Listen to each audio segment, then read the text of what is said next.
Delhi high court ने रिहायशी इलाके में शराब दुकान की साइट का दोबारा निरीक्षण करने का दिया निर्देश। एलएनजीपी में 30 हुई विदेशों से आने वाले संक्रमितों की संख्या। दिल्ली सरकार ने कतर एयरवेज को क्यों भेजा, कारण बताओ नोटिस।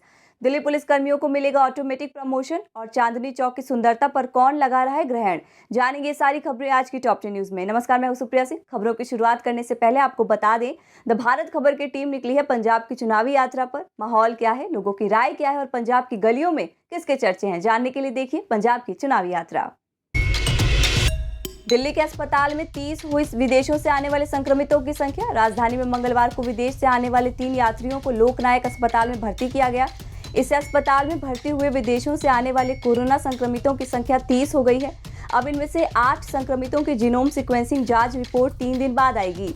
आपको बता दें कि 12 संक्रमितों की जीनोम सीक्वेंसिंग रिपोर्ट रविवार को आई थी, जिसमें एक मरीज में ओमिक्रॉन की पुष्टि हुई थी। दरअसल देश में ओमिक्रॉन के मामले सबसे पहले कर्नाटक में 2, गुजरात में 1 और मुंबई में 1 सामने आया था। दिल्ली में तंजानिया से आए व्यक्ति में नए वेरिएंट मिला है। दिल्ली में कोरोना वायरस के नए मामलों में हल्की बढ़ोतरी देखी जा रही है। देश की राजधानी में जहां कुछ दिन पहले तक रोजाना 50 से कम नए कोरोना के मामले दर्ज हो रहे थे, वहीं अब ये संख्या 50 के आंकड़े के पार पहुंच गई है। दिल्ली में पिछले 24 घंटे में हुए 50,000 से ज्यादा टेस्ट में 51 नए मामले सामने आए हैं। राहत की बात, किसी मरीज की मौत कोरोना के कारण नहीं हुई। होम आइसोलेशन में 152 मरीज हैं। 24 घंटे में 19 मरीज डिस्चार्ज हुए। दिल्ली में कलेक्टिव केसों की संख्या 376। दिल्ली हाईकोर्ट का निर्देश, रिहायशी इलाके में शराब दुकान की साइट का दोबारा निरीक्षण करे केजरीवाल सरकार। हाईकोर्ट ने श्रीनगर के रिहायशी इलाके में खोली गई शराब की दुकान की साइट का दोबारा निरीक्षण करने का निर्देश दिल्ली सरकार को दिया है। स्थानीय नागरिकों ने याचिका दायर कर शराब की दुकान वहां से शिफ्ट करने का निर्देश देने का आग्रह किया है। जस्टिस रेखा पल्ली ने दिल्ली सरकार और आबकारी विभाग को नोटिस जारी कर याचिका पर जवाब मांगा है। मामले की अगली सुनवाई 13 दिसंबर को होगी। 11वें दिन भी डॉक्टरों की जारी रही हड़ताल, लोगों को नहीं मिला इलाज। नीट पीजी की काउंसलिंग में देरी के चलते रेजिडेंट डॉक्टरों की हड़ताल 11वें दिन भी जारी रही। मंगलवार को लगातार दूसरे दिन दिल्ली के अस्पतालों में आपातकालीन सेवाएं बाधित रहीं।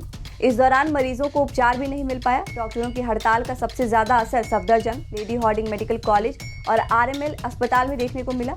यहाँ आपातकालीन से लेकर ओपीडी तक में सेवाएं बाधित रहीं। दिल्ली एयरपोर्ट पर एजेंसियों के बीच तालमेल की कमी से लग रही है यात्रियों की लंबी लंबी लाइनें। कोरोना के नए वेरिएंट ओमिक्रॉन के खतरे को देखते हुए हाई रिस्क देशों से आ रहे यात्रियों की आईजीआई एयरपोर्ट पर लगने वाली लंबी लंबी लाइनों को कम करने के लिए कई तरह के प्रयास किए जा रहे हैं।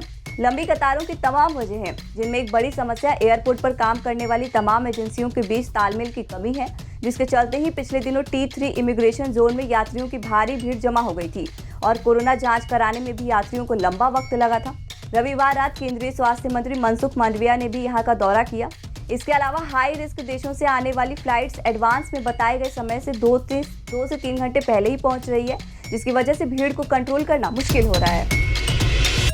दिल्ली सरकार ने कतर एयरवेज को भेजा, कारण बताओ नोटिस। एतिहाद और अमेरिकन एयरलाइंस के बाद दिल्ली सरकार ने अब कतर एयरवेज को केंद्रीय स्वास्थ्य मंत्रालय द्वारा जारी अनिवार्य कोविड-19 दिशा निर्देशों का पालन करने में विफल रहने पर कारण बताओ नोटिस जारी किया है।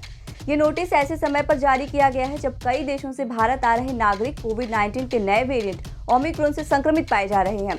नोटिस में कहा गया है कि उड़ानों में 2% यात्रियों के साथ RT-PCR के मानदंडों का पालन नहीं किया जा रहा था, जो कि रविवार को दिल्ली के इंदिरा गांधी अंतर्राष्ट्रीय हवाई अड्डे पर उतरे थे। नोटिस में कहा गया है कि कारण बताओ नोटिस का जवाब नहीं दिया तो इससे गंभीरता से लिया जाएगा। साउथ दिल्ली एमसीडी हर वार्ड में शुरू करने जा रही है अंग्रेजी मीडियम स्कूल। दक्षिणी दिल्ली नगर निगम अपने हर एक वार्ड में अंग्रेजी मीडियम स्कूल शुरू किए जाने का ऐलान किया है।